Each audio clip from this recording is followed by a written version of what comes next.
Hi guys, welcome back to our channel. Pag-uusapan naman natin ngayon si Rufa Gutierrez. Si Rufa ay anak nina Eddie Gutierrez at Annabel Rama. Simula pa lang, dala na niya ang apelyido na kilala sa industriya. Nagsimula si Rufa bilang isang beauty queen noong 1993 nang siya ay koronahan bilang Binibining Pilipinas World.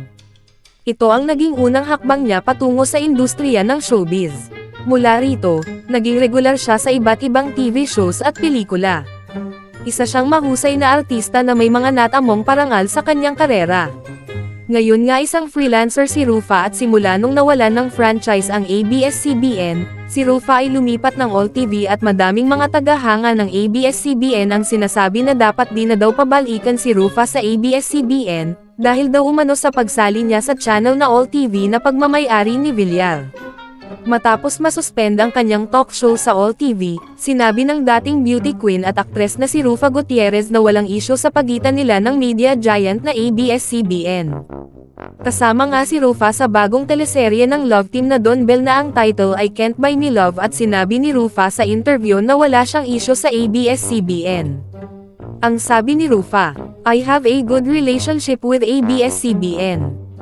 Ang mga iba lang talaga nang iintriga.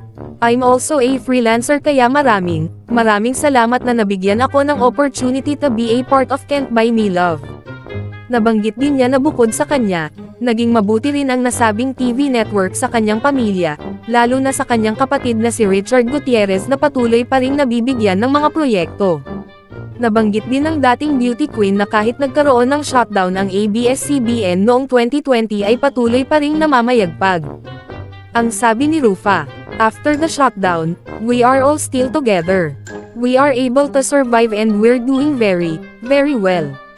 So ano say ninyo dito guys? Comment your thoughts below and don't forget to subscribe to our channel.